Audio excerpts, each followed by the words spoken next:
Lesson number 11 exercise 7.4 question number 4 and 6 को solve करेंगे। ये एक्सरसाइज बहुत इंपॉर्टेंट है एग्ज़ाम के पॉइंट ऑफ व्यू से। तो ये देखें, इसके अंदर इस तरह से है कि 1 माइनस, ये डायरेक्टली साइन स्क्वायर एक्स हो जाएगा because 1 minus sine square theta cos square theta, and ये जो पहली आइडेंटिटी है हमारे पास वहाँ से इसको निकाला गया है 1 minus cos square theta sine square theta. तो एक्स हो या थीटा हो बात एक ही है। तो ये सिंगल में ट्रांसफॉर्म हो गया। अच्छा, इसको फर्दर सिंप्लीफाई इसको करना पड़ेगा कि देखें साइन स्क्वायर है और ये कॉस स्क्वायर है, तो इसके अंदर ये करेंगे put sine square x 1 minus cos square x because sine square x cos square x equal to 1।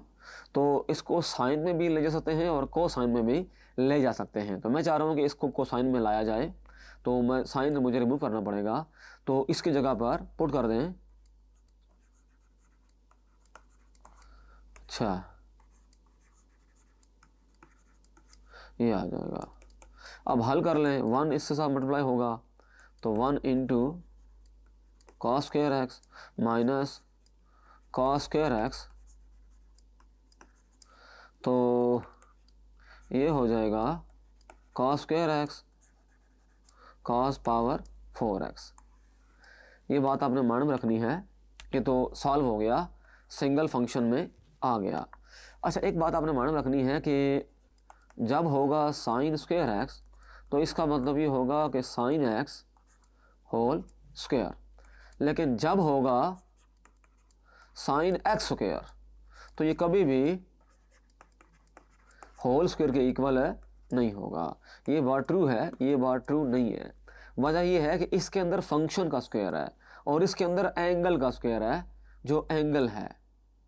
इस तरह कॉस स्क्वायर एक्स है तो इसको भी लिखेंगे कॉस एक्स होल स्क्वायर, और जब मल्टीप्लाई होंगे दोनों, ये for example sign square x तो ये बनेगा साइन पावर 4x, पावर्स आपस में ऐड हो जाएंगी।